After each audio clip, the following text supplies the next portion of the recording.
Well, folks, we just got the full patch notes for the new Battlegrounds changes, and inside of them were a handful of new card reveals that I wanted to break down and cover in this video. Of course, there are still lots of folks reeling from the concerning monetization changes to Battlegrounds. A lot of frustration out there.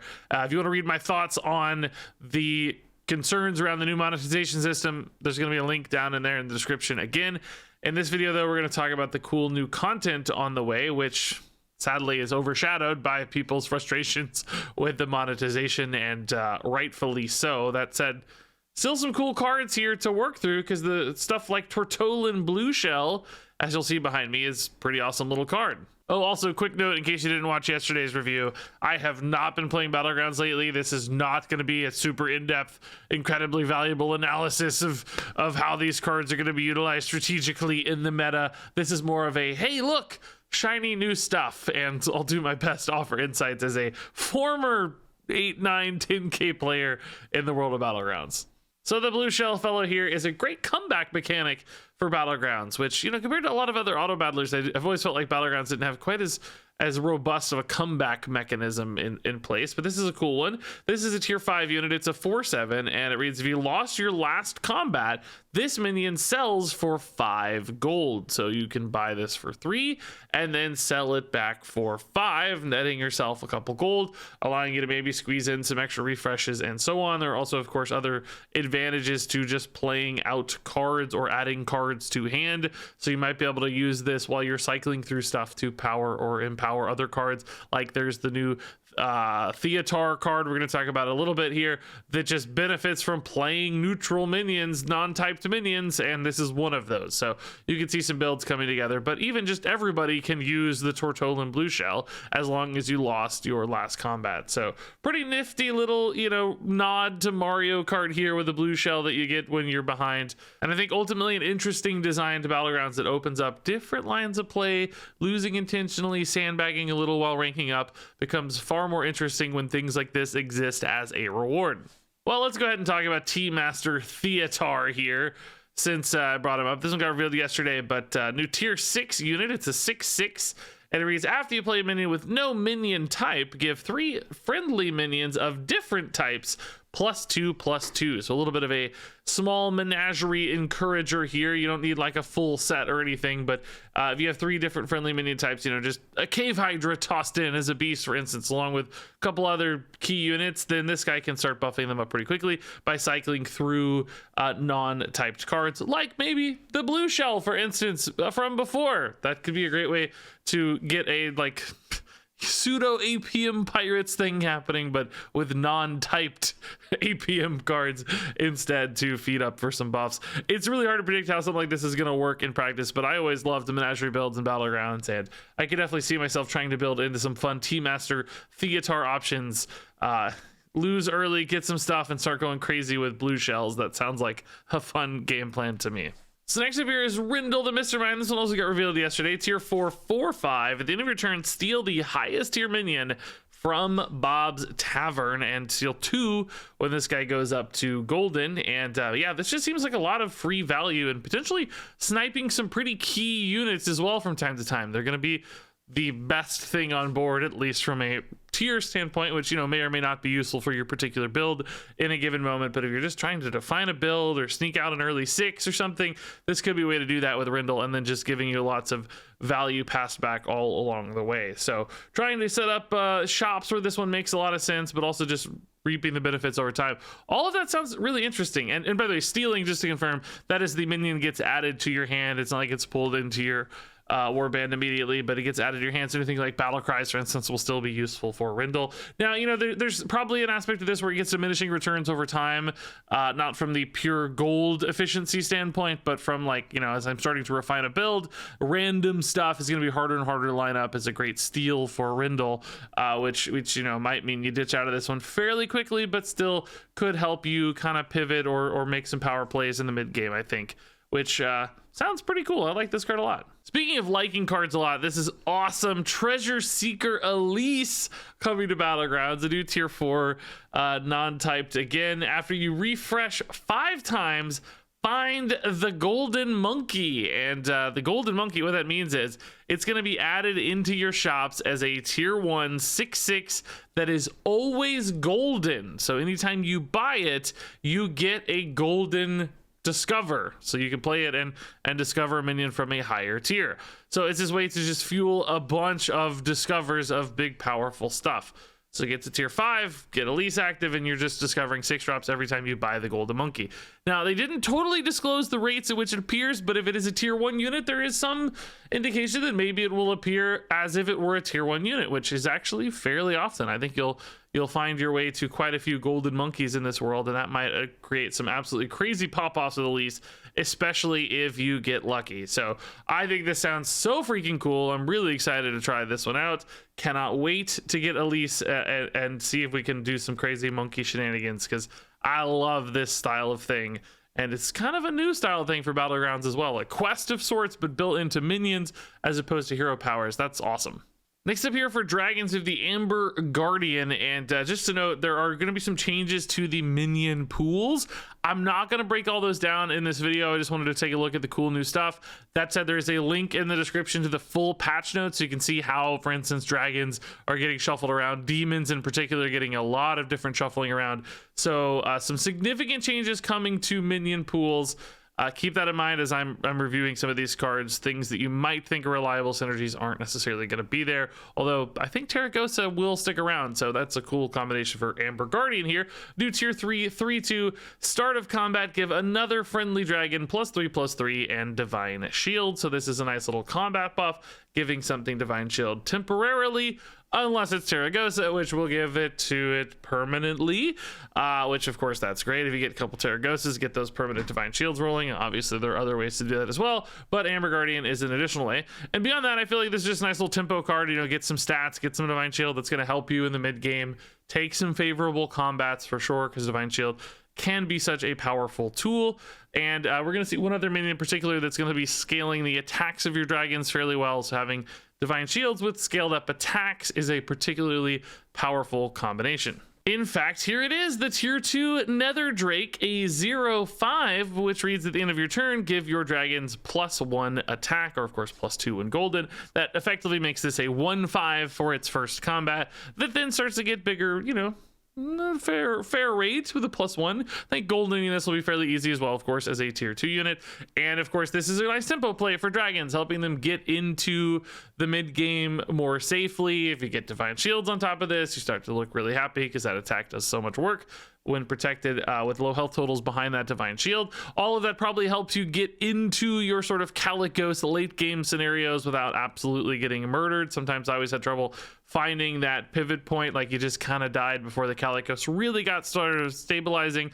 So this could be sort of a bridge minion of sorts, a mini Calicos that scales a lot slower but gets you to those game states. Also, the art on this card just looks really wicked cool. So I'm excited to see how dragons feel here with the Nether Drake in particular. Next up here, constructed players will know this one. This is Piggyback Imp, exactly as he appears in constructed Hearthstone. He's a new tier 2 demon, and really just about a big pile of stats that can trade up fairly well given that 4 attack. Susceptible to small tokens, but can also help you keep up against taller stacking boards. And there's a lot of demon reshuffling, so it's still not totally clear how this one's going to fit into the entire puzzle, but definitely a fun minion to see, given we know this card already from standard. Speaking of the demon reshuffle here, this is the Mind Muck, and really sets up the theme for a lot of the new demons, which is really leaning hard into the consuming side of things. Demons are eating stuff. We'd already seen that before with some of the high tier demons eating stuff out of the shop, but now also the low tier demons are going to be eating stuff out of the shop. This is a tier 2 3/2 demon battle cry. Choose a friendly demon. So you pick one of your demons that's already in your warband, and then it consumes a minion in Bob's Tavern to gain its stats. So you can scale up your demons already on board. Make your piggyback imps, for instance, a little bit bigger by cycling through Mind Mucks and then ditching out of the Mind Mucks if needed. Maybe getting a golden here and there, of course. So, you know, anything that scales up the shop is going to be particularly nice, which I wonder if there's a demon that does that.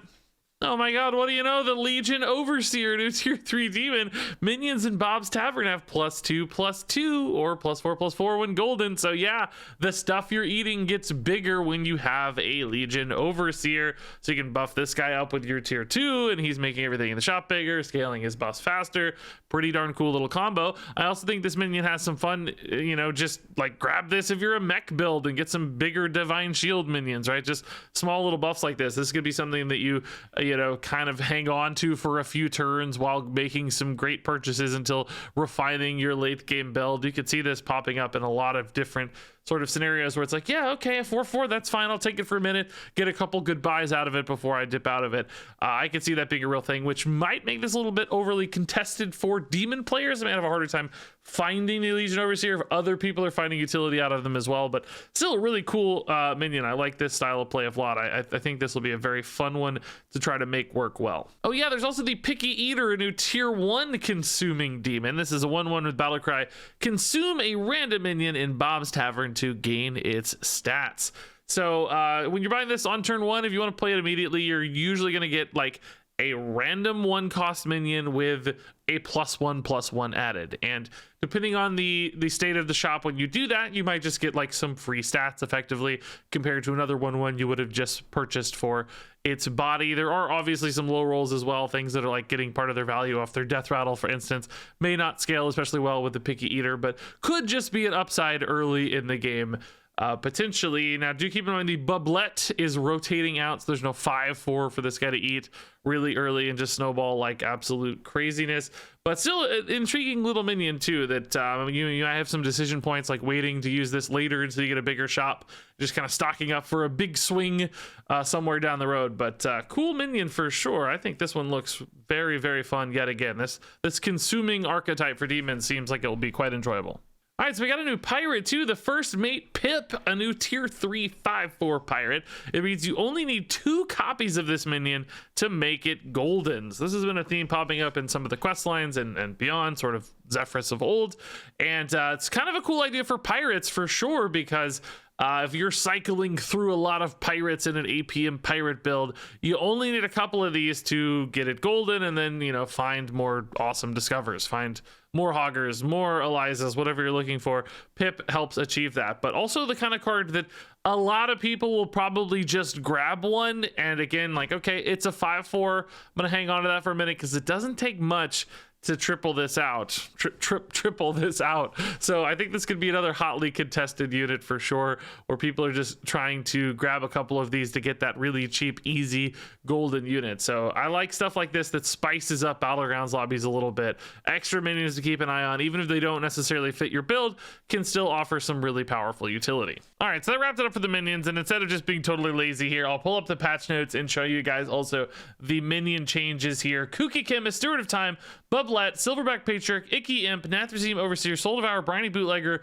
Shifter Xeris, Cobalt Scalebane, Witchwing Nest Matron, Mithraxian Raveler, and SI7 have all been removed from the minion pool. Toxfin is coming back from Murlocs. We also got a couple balance changes. Impulsive Trickster, instead of being a 2/2, is now going to be a 2/3, but up to tier. Imprisoner is now going to be Tavern tier 1 instead of 2, and losing some stats in the process. That's the taunt dude that summons a 1/1. And Draconid Enforcer used to be Tavern tier 3, going back to Tavern tier 4 as I recall, and going from a 2/4 to a 3/7. I think it used to be a 3/6. So some changes there for minion updates. There are also some new heroes and hero changes that I'll talk through really quickly for the new heroes and just show you the hero changes. Murloc Holmes is a new hero. This one sounds really fun. 0 gold hero power. Look at 2 minions. Guess which one your next opponent had last combat for a coin. So if you're a good detective, you get a lot of money. Need to keep that in mind. Sire Denathri is also showing up here. This one gives you a new a quest line, one of 2 quests, but you still get to discover the other quest later, so you get like double quests with Denathrius, which is actually really, really fun. I can't wait to play Denathrius. That sounds cool. Trying to achieve 2 different things to get 2 rewards and like making those all fit together Sounds super cool. Also, some changes real quickly here. I'm just gonna scroll through these and let you read them.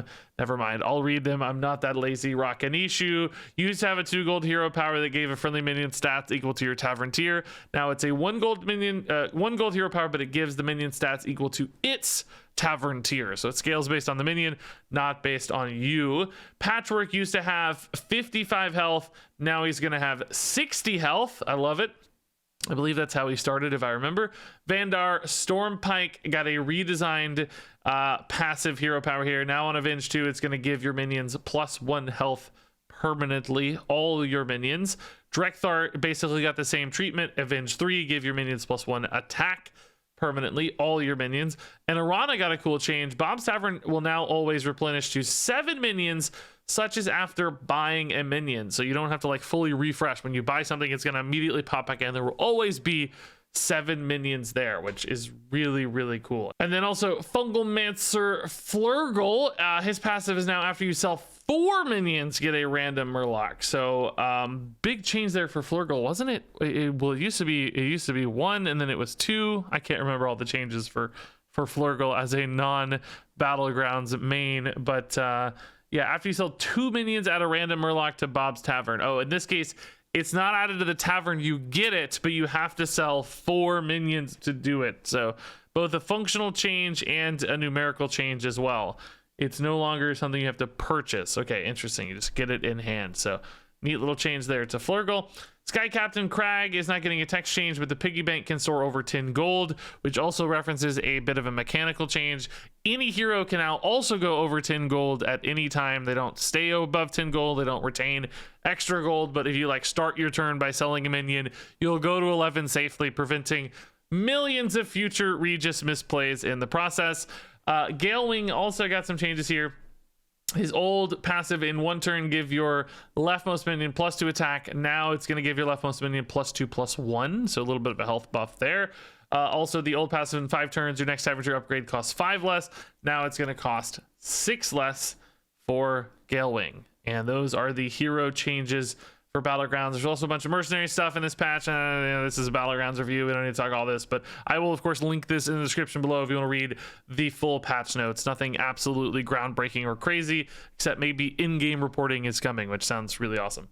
So that's it. Thanks so much for watching. Curious to hear your thoughts on these Battleground minions and more. And of course, if you want to whine more about monetization, I'll be right there whining with you. I am still not thrilled with Battlegrounds limiting the fun free-to-play side of things for people. So thanks much. Love you a ton. Thanks for watching. And until next time, game on. Step aside.